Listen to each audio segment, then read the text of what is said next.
Hello hi नमस्कार जय Jagannath good morning सुप्रभात डे 46 ब्लॉग आप समस्त वेलकम करछि डे 46 ब्लॉग बहुत दिन पर आसी कारण मु गोटे काम बाहर थी मैंने पुरी नथी गाँव को पड़े जाजपुर जाइए तो गाँव किसी काम था तो से कम धंदे वीडियो बनवा टी मुस्किल था ये बन भी नी कारण कम चलता गाँव में तो सेपटे कम व्यस्त थी से वीडियो आसू नाला से क्षमा करदे आडजस्ट करदे टे आउ तो चलो वीडियो आज आरंभ कर तो जिम वर्कआउट भी बहुत 2-3 दिन हो बंद हो मोर वर्कआउट भी तापर आज जीवा जिम आउ बर्तमान ब्रेकफास्ट भी करनी ब्रेकफास्ट करिया कथबार्ता ब्रेकफास्ट सरला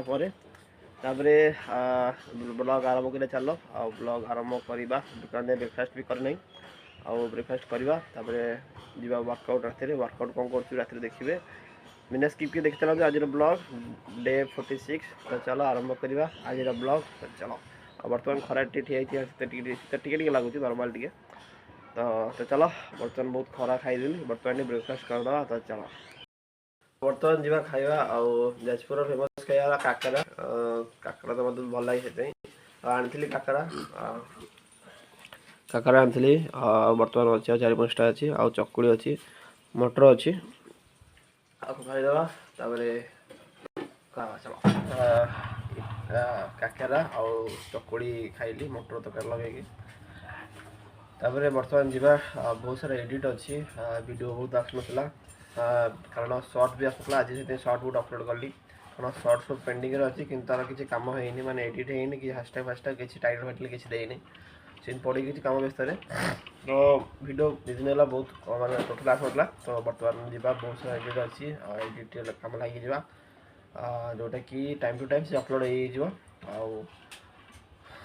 आज वर्कआउट कौन करी जिम बहुत दिन पर जाऊँ वर्कआउट कराया आज भावी फुल बॉडी वर्कआउट करी तो वीडियो देखी चलतु जना पड़े वर्कआउट कौन कौन कर ना तो चलो बिना स्किप कर आज देखी चलतु बिना लेट कर चलो आरंभ करवा आज ब्लॉग डे 46 चलो एडिट कम टिके रखिकी तो जीवा सकाल खाइबार पेट पुरला ना कारण छोट छोट मैंने बहुत कम खाई बर्तमान जी भात खाईदे सकाल खाई पेट पूरे मैंने कम खाई जी भात भात खाईदे गाड़ी पड़िया तो चलो किसी तरकारी कौन खाईदे घरे चलो देखी भात अच्छी लेंबू टे रखा अच्छी कोबी आलू तरकारी कषा टाइप चलो तो बर्तमान जिम भाई बाहरी गले खरा खाया पिया सरी रेस्ट करी तो बर्तमान जीवा जिम रेस्ट पर गोटे एनर्जी बहुत आसे तो इवनिंग वर्कआउट टिके बेटर वर्कआउट करिया माने समय भितर इवनिंग खाई पी रेस्ट करी बहुत सारा मील खाए मॉर्निंग रे होगा या लंच करेंगे ये कलापर मील आप रेस्ट करेंगे तो बॉडी की बहुत रेस्ट मिल जाए रेस्ट द्वारा टी किसी एनर्जी बहुत किसी मिल जाए इवनिंग वर्कआउट टी बेटर रही किसी ना हाँ ये वर्कआउट इवनिंग कर मॉर्निंग कर वर्कआउट कर समय नहीं जो आप इच्छा कि मत भल लगे evening workout intense workout evening कर आज वर्कआउट करी आज फुल बॉडी हाँ बहुत दिन वर्कआउट भी करी नथिली शोल्डर करी आउ चेस्ट करी आउ बैक करी लास्ट आर्म्स करी बाइसेप ट्राइसेप करी लेग तो ऑलरेडी हो सारी माने लेग करके ही मैंने जाइली कम किसी बाहर को ये वीडियो आसुना तो लेग वर्कआउट ऑलरेडी हो सारी तो लेग कर किसी मतलब नहीं तो अपर बॉडी कर फुल वर्कआउट धीरे धीरे करा टे दिन वर्कआउट बंद था तो से धीरे धीरे टे करापर जी उपरको फेर तो चलो जिम देखा फुल वर्कआउट सहित तो चलो तो आज वर्कआउट ओवरऑल अपर बॉडी को टार्गेट करी कारण बॉडी 2-3 दिन रेस्ट रे पड़ी तो वर्कआउट हो ना तो बॉडी की रिटर्न आउ थे लाइन को आने नॉर्मली वर्कआउट वेट भी धीरे धीरे स्किप कर वर्कआउट सब माने ऑफ था बर्तमान तो वेट भी लाइट वेट भी लगुच अधिक वेट भाया तो समस्त सीधा हुए माने यदि वर्कआउट स्किप करके वर्कआउट कला लाइट वेट भी बहुत अधिक लगे तो ମୁଁ 5 kg ଧରିଛି ଫିର୍ ବି ମୋତେ ଲାଗୁଛି ଟିକେ ଅଧିକ ୱେଟ୍ ମାନେ 7.5 या 10 ଧରିଲା ଭଳିଆ। ତ ସେଥିପାଇଁ ଆଜିର ୱାର୍କଆଉଟ୍ରେ ଓନ୍ଲି ଫର୍ ଲାଇଟ୍ ୱେଟ୍ରେ ମସଲ୍କୁ ଓନ୍ଲି ଫର୍ ପମ୍ପ କଲା ଭଳିଆ, ବେଶୀ ୱାର୍କଆଉଟ୍ ଆଜି ବେଶୀ ହେଭି ବି କରାହେଇନି। ତ ସାଇଡ଼୍ ରେଟଲ୍ କରିଥିଲି, ସୋଲ୍ଡରରୁ ଆରମ୍ଭ କରିଥିଲି। ଓଭରଅଲ୍ ଆଜି ଅପର ବଡ଼ିକୁ ଟାର୍ଗେଟ୍ କରିଛି। ତ ସାଇଡ଼୍ ରେଟଲ୍ରୁ ଆରମ୍ଭ କରିକି କେବୁଲ୍ କ୍ରସ୍ ଯେଉଁଟାକି ରିଅଲ୍ ଡେଡ୍ ପାଇଁ ବହୁତ ବଢ଼ିଆ। ତ ସୋଲ୍ଡର ୱାର୍କଆଉଟ୍ ଯୋଡ଼େ କରିକି ଯେଉଁଟାରୁ 3ଟା କରିଛି, ଫ୍ରଣ୍ଟ ରେଜ୍ ବି କରିଛି ଏଥିରେ, ଯେଉଁଟାକି ସାଇଡ଼୍ ରେଜ୍ ସହିତ। ତାପରେ ସୋଲ୍ଡର ପରେ ଆରମ୍ଭ କରିଛି ଆଜି ବେଞ୍ଚ ପ୍ରେସ୍। ତ ବେଞ୍ଚ ପ୍ରେସ୍ କରିଛି ଟିକେ ଡମ୍ବଲରେ କରିଦେଇଛି।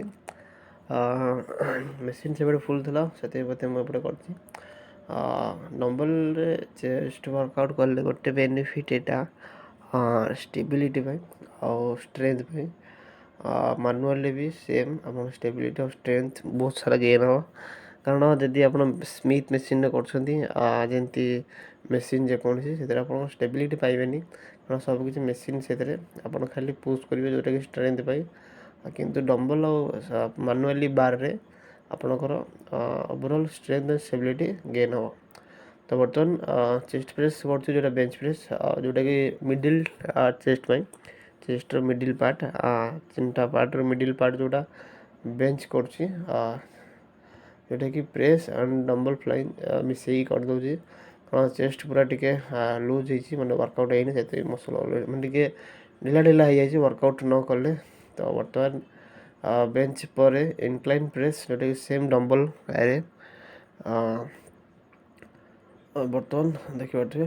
ଯେକୌଣସି ମୁଁ ଯେମିତି ଗୋଡ଼ ଉପରେ ରଖୁଛି, ଯଦି କେଉଁ ବିଗିନର୍ ୱାର୍କଆଉଟ୍ ଦେଖିକି କରୁଛି ତ ଗୋଡ଼ ହାତ ବେଶୀ ଉପରେ ରଖନ୍ତୁ ନାହିଁ, ତଳେ ରଖନ୍ତୁ ନର୍ମାଲି। ତ କାରଣ ଟିକେ ବିଗିନର୍ ଉପରକୁ ଗଲା ପରେ ଆପଣଙ୍କ ବଡ଼ି ଟିକେ ଷ୍ଟେବିଲିଟି ବହୁତ ପରଫେକ୍ଟ ହେଇଯାଏ। ତ ଆପଣଙ୍କ ବଡ଼ି ଏତେ ଷ୍ଟେବିଲିଟି ହେଇନଥିବ, ତ ସେଥିପାଇଁ ଏତେ ଗୋଡ଼ ହାତ ଉପରକୁ କରିପାରିବେ ନାହିଁ। ତ ସେଥିପାଇଁ ମୋ ଭଳିଆ କରିବେ ନାହିଁ ତ ଟିକେ, କାରଣ ମୁଁ କରୁଛି, ମୋର ଅଭ୍ୟାସ ବହୁତ ହେଇଗଲାଣି। ତ ମୋ ବଡ଼ିକୁ ମୁଁ କଣ୍ଟ୍ରୋଲ୍ ୱେରେ ରଖିଦେବି ଯେକୌଣସି କରିକି। ତ ମୁଁ ଗୋଡ଼ ରଖିବା ଗୋଟେ ରଖୁଛି, କାରଣ ବଡ଼ିକି ମୋର ଚେଷ୍ଟ ଅପ୍ ରଖିକି ଅଣ୍ଟା ପର୍ସନ୍ଟା ଟିକେ ମୋର ଗ୍ୟାପ୍ ରଖୁଛି। ତ ଗୋଡ଼କୁ ଟିକେ ଉପରକୁ କରିଦେଲେ ମୋତେ ଟିକେ ଭଲ ଲାଗୁଛି ମାରିବାକୁ। ତ କମ୍ଫର୍ଟେବୁଲ୍ କାହାକୁ କ'ଣ କେମିତି ଲାଗୁଛି ସେଇଟା କହିହେବନି। ତ ମୋତେ ଟିକେ କମ୍ଫର୍ଟେବୁଲ୍ ବେଳେବେଳେ ଲାଗେ ମୋ ଗୋଡ଼ ଉପରକୁ କରିବାକୁ। ତ ମୁଁ ସେମିତି ବେଳେବେଳେ କରି ମାରେ, ଭିଡ଼ିଓରେ ବହୁତ ଥର ଦେଖିଥିବେ ବି। ତ ଗୋଟେ ବିଗିନର୍ ସେମିତି କରିବ ନାହିଁ। ତ କାରଣ ଡମ୍ବଲ୍ ଧରୁଛନ୍ତି ଆଉ ଆପଣ ବେଞ୍ଚ ଉପରେ ବସୁଛନ୍ତି, ତ ଆପଣଙ୍କର ଆଉ ଯେକୌଣସି ଯଦି ଡମ୍ବଲ୍ ମାରୁଛନ୍ତି, ଯଦି ଟିକେ ବି 19-20 ହେଇଯିବ ତ ୱାନ୍ ସାଇଡ଼୍ ପଡ଼ିଯିବେ, ଗୋଡ଼ ବି ନଥିବ ସପୋର୍ଟ ପାଇଁ। ତ ସେମିତି କିଛି କରିବେନି ଗୋଡ଼ ଉପରକୁ କରିକି ମୋ ଭଳିଆ। ତ ନର୍ମାଲି ୱାର୍କଆଉଟ୍ କରିବାକୁ ଯେମିତି କରିବା କଥା, ଆଉ ୱେଟ୍ ଆପଣଙ୍କ ଅନୁସାରେ। ତ ବର୍ତ୍ତମାନ ଇନକ୍ଲାଇନ୍ ଚାଲିଛି। ତ ଇନକ୍ଲାଇନ୍ ଆଜିର ୱାର୍କଆଉଟ୍ ପୁରା ଲାଇଟ୍ ୱେଟ୍ ଯେମିତି ଲାଗୁଛି, ମୋତେ ଲାଇଟ୍ ୱେଟ୍ ବି ଲାଗୁଛି ଯେମିତି ଅଧିକ ଧରିଲା ଭଳିଆ। 15 kg ଫିର୍ ବି ମୋତେ ଲାଗୁଛି ଯେମିତି ଅଧିକ ୱେଟ୍ ମାନେ ଧରିଲା ଭଳିଆ। ମାନେ 15 kg ଧରିଛି, ଲାଗୁଛି 25 କି 20 ଏମିତି ଧରିଲା ଭଳିଆ। ୱାର୍କଆଉଟ୍ ବନ୍ଦ ହେଲେ ଏମିତି ଅସୁବିଧା ହୁଏ। ପୂର୍ବରୁ ମୋ ସହିତ ବି ବହୁତ ସେମିତି ହେଇଯାଇଛି, ମାନେ ୱାର୍କଆଉଟ୍ ଅଫ୍ କଲେ ତାପରେ ୱାର୍କଆଉଟ୍ ଷ୍ଟାର୍ଟ କଲେ ସେମିତି ୱେଟ୍ ଟିକେ ଏପଟ ସେପଟ ହେଇଯାଏ, ମାନେ ଅଧିକ ଲାଗେ ୱେଟ୍ଟା। ତ ସମସ୍ତଙ୍କ ସହିତ ହୁଏ କି ନାହିଁ, ଆଇ ଥିଙ୍କ ଲାଗେ ମୋତେ ସମସ୍ତଙ୍କ ସହିତ ହୁଏ, ସେଇଟା ବି ହେଇଥିବ ବି ସମସ୍ତଙ୍କ ସହିତ ଏଇଟା। ତ ବର୍ତ୍ତମାନ ଫ୍ଲାଇଂ ମେସିନ୍ ଯେଉଁଟା କରୁଛି, ଯେଉଁଟାକି ଅପର ଚେଷ୍ଟ ପାଇଁ। ତ ବର୍ତ୍ତମାନ ୱାର୍କଆଉଟ୍ ସମୟରେ ଯେକୌଣସି ୱାର୍କଆଉଟ୍ ହଉ, ମସଲ୍ ମାଇଣ୍ଡ କନେକ୍ସନ୍ ଦେଲେ ଅଧିକ ଗ୍ରୋଥ୍ ହୁଏ ସେ ମସଲ୍, ଆଉ ଭଲ ପ୍ରେସର୍ ସେଇ ମସଲ୍କୁ ହିଁ ଆସିବ। ତ ବର୍ତ୍ତମାନ ଯେଉଁ ୱାର୍କଆଉଟ୍ ଦେଖୁଛନ୍ତି, ଇନକ୍ଲାଇନ୍ ଫ୍ଲାଇଂ ଫର୍ ଅପର୍ ଚେଷ୍ଟ, ସେମିତି ନାହିଁ ଯେ ଆପଣ ୱାର୍କଆଉଟ୍ କରୁଛନ୍ତି ଆପଣଙ୍କ 100% ଆପଣଙ୍କ ଅପର୍ ଚେଷ୍ଟରେ ପଡ଼ିବ। ଓଭରଅଲ୍ ଫୁଲ୍ ଚେଷ୍ଟ ଉପରେ ବି ପଡ଼ିପାରିବ ଆଉ ପଡ଼ିବ ବି, ଠିକ୍ ଅଛି। ତ ବର୍ତ୍ତମାନ ଫ୍ଲାଇଂ ସରୁ ଅପର୍ ଚେଷ୍ଟ, ଯେଉଁଟାକି ପ୍ରେସ୍, ମେସିନ୍ ପ୍ରେସ୍ ଆକୁ କହନ୍ତି। ଆଉ ଏଇଟା ବି ସେମ୍ ଅପର୍ ଚେଷ୍ଟ ପାଇଁ। ଆଉ ସିଙ୍ଗଲ୍ ହ୍ୟାଣ୍ଡ ମାରୁଛି, କାରଣ ମୋତେ ଟିକେ ଭଲ ପ୍ରେସର୍ ଆସେ, ମାନେ ଭଲ ସେ ଜାଗାରେ ଭଲ ପ୍ରେସର୍ ପଡ଼ିବ ବି। ଏତିକି ଆପଣ ଯଦି ଏଇ ୱାର୍କଆଉଟ୍ କରୁଛନ୍ତି ସିଙ୍ଗଲ୍ ହ୍ୟାଣ୍ଡରେ, ମାଇଣ୍ଡ ମସଲ୍ କନେକ୍ସନ୍ ବହୁତ ଅଧିକ ଦରକାର ଏଇଥିରେ। ଭଲ ହେବ ଯଦି ୱାର୍କଆଉଟ୍ କରୁଛନ୍ତି ଚେଷ୍ଟ ଉପରେ ଟିକେ ଜଷ୍ଟ ଟିକେ ବେଶୀ ଗୋଟେ ହାତ ରଖିଦେବେ, ଜଷ୍ଟ ଟିକେ ହାତ ରଖୁଥିବେ, ଯେଉଁଟାକି ଭଲ କଣ୍ଟ୍ରାକ୍ଟ ରହିବ ମସଲ୍ ସହିତ, ମାଇଣ୍ଡ ସହିତ। ହଁ ପ୍ରେସର୍ ପଡ଼ୁଛି ବୋଲି। ଆଉ ମୁଁ ଡବଲ୍ ଏଥିରେ କରୁନି ଡାଇରେକ୍ଟ, କାରଣ ଟିକେ ଏଇଟା ମୋତେ ପ୍ରେସର୍ ଆସେନି ଡବଲ୍ କଲେ, ତ କାରଣ ଟିକେ ବଡ଼ ହେଇଯାଉଛି ମେସିନ୍, ମୋ ହାତକୁ ଏତେ ମାନେ କମ୍ଫର୍ଟେବଲ୍ ଲାଗୁନି। ତ ସବୁ ମେସିନ୍ ସମସ୍ତଙ୍କ ପାଇଁ କମ୍ଫର୍ଟେବଲ୍ ରହିବ କି ନାହିଁ ସେଇଟା ଗ୍ୟାରେଣ୍ଟି ନାହିଁ, କାରଣ କିଏ ବେଶୀ ସର୍ଟ ହେଇପାରେ, କିଏ ବେଶୀ ଟଲ୍ ହେଇପାରେ, ମାନେ ଗେଡ଼ା ଛୋଟ, ମାନେ କିଏ ଅଧିକ ଛୋଟ ହେଇପାରେ, କିଏ ବେଶୀ ଡେଙ୍ଗା ହେଇପାରେ। ତ ସବୁ ମେସିନ୍ ସମସ୍ତଙ୍କ ପାଇଁ ପରଫେକ୍ଟ ନୁହେଁ, ତ ସବୁ ମେସିନ୍ ସମସ୍ତଙ୍କ ପାଇଁ ଟିକେ ଡିଫିକଲ୍ଟ ହେଇପାରେ। ତ ବର୍ତ୍ତମାନ ମୁଁ ସେଥିପାଇଁ ଟିକେ ୱାନ୍ ହ୍ୟାଣ୍ଡ ମାରିକି ତାପରେ ଡବଲ୍ କରେ, ତ କିନ୍ତୁ ମୁଁ ବେଶୀ ୱାନ୍ ହ୍ୟାଣ୍ଡ କରେ ସେଇ ମେସିନ୍ ପ୍ରେସ୍ରେ। ତ ବର୍ତ୍ତମାନ ଚେଷ୍ଟ ସରିଲା ପରେ ଡମ୍ବଲ୍ କଲ୍ କରୁଛି, ଯେଉଁଟାକି ବାଇସେପ୍ ପାଇଁ। ଆଉ ଆଜିର ୱାର୍କଆଉଟ୍ ଏତିକି କରିକି ମୁଁ ଏଣ୍ଡ କରିଛି। ଆଉ ୱାର୍କଆଉଟ୍ ଆଜି ଆଉ ବ୍ଲଗ୍ ଆଜି କେମିତି ଲାଗିଲା ନିଶ୍ଚୟ କହିବେ। ବ୍ଲଗ୍ ଆଉ ୱାର୍କଆଉଟ୍ ଭିଡ଼ିଓ ଏଣ୍ଡ ଯାଏଁ ଦେଖିଛନ୍ତି ଯଦି ଧନ୍ୟବାଦ। ଆଉ ଆଜିର ୱାର୍କଆଉଟ୍ କେମିତି ଲାଗିଲା ନିଶ୍ଚୟ କହିବେ। ଏଣ୍ଡ ଯାଏଁ ଯଦି ଦେଖିଛନ୍ତି ଧନ୍ୟବାଦ। ଆଉ ଆପଣ ଭିଡ଼ିଓ ସେୟାର କରନ୍ତୁ ଆପଣଙ୍କ ଜିମ୍ ଲଭର୍ ଆଉ ଜିମ୍ରେ ଯିଏ ଇଣ୍ଟରେଷ୍ଟେଡ଼ ଏମିତି ଭିଡ଼ିଓ ଦେଖିବା ପାଇଁ ଆଉ ବ୍ଲଗ୍ ଦେଖିବା ପାଇଁ।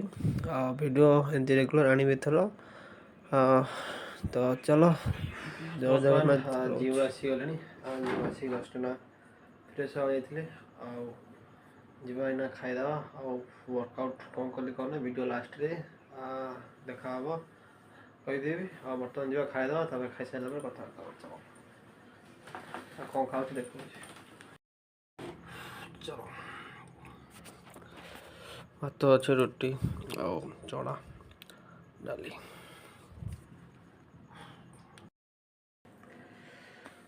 ବର୍ତ୍ତମାନ ଖାଇବା ସରିଲା। ଆଉ ବହୁତ ଦିନ ପରେ, ମାନେ 2-3 ଦିନ ପରେ ବ୍ଲଗ୍ ଆସିଲା ଆଜି। ଆଉ ୱାର୍କଆଉଟ୍ 2-3 ପରେ, 3 ଦିନ ହେଇଯିବ ୱାର୍କଆଉଟ୍ କରୁ କରୁ, ମାନେ ଛାଡ଼ିକି ଆଜି କଲି।